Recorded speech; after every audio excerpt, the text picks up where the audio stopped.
بسم اللہ الرحمن الرحیم۔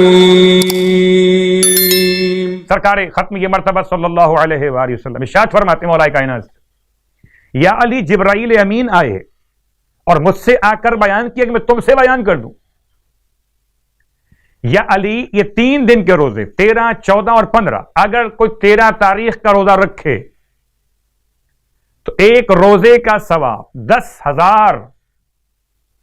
10,000 سال کے روزوں کے برابر، 10,000 سال۔ اور اگر کوئی شخص 14 تاریخ کا روزہ بھی رکھے تو یعنی 30,000 سال کے روزوں کے برابر، 30,000 سال کے روزوں کے برابر۔ اور اگر کوئی 15 تاریخ کا روزہ بھی رکھے تو یعنی اس کا ثواب 1,00,000 سال کے روزوں کے برابر۔ مولا کائنات پہ لاکھوں درود و سلام ہو۔ فرماتے ہیں مولا سے، اپنے مولا سے مولا فرماتے ہیں یا رسول اللہ یہ صرف میرے لیے بیان کیا یا سب کے لیے بیان کیا؟ فرمایا یا علی آپ کے لیے بھی، اور جو عمل کرے آپ کا چاہنے والا اس کے لیے بھی۔ تو یہ تو مسلسل 3 مہینوں کا ایک عمل میں نے بیان کیا، 3 راتیں اور 3 دن کے روزے۔ اب آئیے خاص طور سے نماز آپ کی خدمت میں 13ویں رات کے حوالے سے شب ولادت باسعادت مولا کائنات علی ابن ابی طالب علیہ السلام کا بیان ہو چکا۔ یہ 2 رکعت نماز 2 رکعت کر کے 10 رکعت نماز پڑھی جائے گی۔ ہر پہلی رکعت میں الحمد کے بعد سورہ عادیات، اور ہر رکعت دوم میں الحمد کے بعد سورہ تکاثر کی تلاوت۔ 10 رکعت نماز یعنی 5 نمازیں ہیں آج کی رات میں، 2 رکعت کر کے پڑھی جائیں گی آج کی رات کی نیت کرتے ہو۔ اللہ کے رسول نے ارشاد فرمایا کہ خدا اس کے گناہوں کو معاف کر دے گا اس نماز کی برکت سے۔ عجیب بات، وہ قبر میں منکر نکیر اس کے قریب نہیں آئیں گے اور اس کو منکر نکیر سے خوف بھی نہیں ہوگا، روایت کے الفاظ، اور پلے سراج سے بجلی کی مانند گزر جائے گا۔ اور اس کے بعد ماہ رجب کے دن کے روزے کا ثواب فرماتے ہیں اللہ کے حبیب کہ جو ماہ رجب میں 13 روزے مکمل کر لے تو قیامت والے دن اس کے لیے عرش کے سائے میں غذا اور کھانے کا دسترخوان لگا دیا جائے گا جس کی وسعت اس دنیا کے 70 گنا برابر ہے۔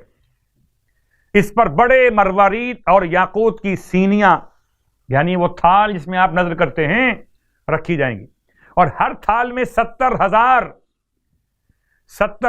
قسم کی غذا ہوگی جس کی خوشبو اور رنگ ایک دوسرے سے الگ ہوں گے۔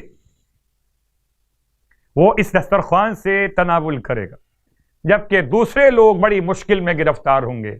مشکل کشا کا چاہنے والا دسترخوان سے نظر مولا کر رہا ہوگا۔ خدا ہم سب کو یہ ثواب حاصل کرنے کے لیے ماہ رجب کے روزے اور نمازوں کی توفیق عطا فرمائے، الہی آمین۔ یقیناً روزے کا ثواب بھی آپ نے سماعت کیا اور دعا بھی مانگ لی، اور دعا قبول کیسے ہوگی جب تک کہ ولائے علی ابن ابی طالب علیہ السلام کا ذکر نہ ہو جائے۔ رجب کی تمام شان، تمام برکتیں کائنات میں بہترین عید کا عنوان، یعنی کہ سرزمین مقدس مکہ المکرمہ مسجد حرام خانہ کعبہ کے اندر مولا کائنات علی ابن ابی طالب علیہ السلام کی آمد۔ رجب کی 13 تاریخ اللہ کے رسول کی دعا مقبول، ابراہیم علیہ السلام کی دعا مقبول، ابو طالب علیہ السلام کی تمنا اور پیشن گوئی سچ ثابت ہو رہی۔ فاطمہ بنت اسد خانہ کعبہ کی دیوار کے قریب دیوار کعبہ شق ہو رہی ہے، بنت اسد کعبے میں آ رہی ہیں۔ اللہ اکبر۔ اسد کی بیٹی دیوار ٹوٹنے سے نہ ڈری، نہ خوف زدہ ہوئی، نہ پیچھے ہٹی، بڑھی اور آگے بڑھی۔ جس کی ماں نہ ڈرتی ہو اس کا بیٹا کیا ڈرے گا؟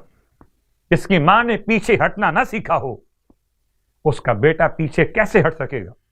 اسد کی بیٹی کعبے میں داخل ہو اور جہاں سے دیوار شق ہوئی تھی وہیں سے واپس دیوار پیوست ہو گئی، پتھر آپس میں پھر جڑ گئے۔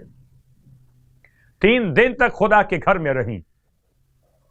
3 دن کے بعد اللہ کے رسول خانہ کعبہ کے دروازے پر آئے۔ کہتے ہیں دروازے پر پیغمبر آئے اور بی بی خانہ کعبہ سے باہر برآمد ہوئی، آغوش میں علی ابن ابی طالب کو لیے ہوئے۔ اللہ اکبر۔ اس انداز سے میرے مولا کی آمد ہوئی کہ اللہ کے رسول نے جب آغوش میں لیا تو آپ نے ابھی تک تو آنکھیں بند تھیں، جب رسول کی خوشبو مشام میں گئی آنکھیں کھول دیں۔ گویا میرے مولا نے پہلی بار چہرہ محمد کو دیکھا۔ اللہ اکبر۔ اللہ کے رسول نے اپنی زبان بطور اول خوراک کے مولائے کائنات کے دہن میں دی، زبان رسول خدا کو چوسنے لگے۔ پھر آپ نے فرمایا یا علی اقرا، پڑھ لیجئے، سنائیے۔ یا رسول اللہ ماذا اقرأ، کیا پڑھوں؟ توریت، زبور، انجیل یا فرقان؟ ارشاد فرمایا یا علی قرآن سنائیے، قرآن نازل نہیں ہوا ابھی۔ اور علی قرآن سنا رہے۔ الرحمن علم القرآن خلق الانسان علمہ البیان، رحمان وہ ذات جس نے قرآن سکھایا پھر ایک انسان کو پیدا کیا۔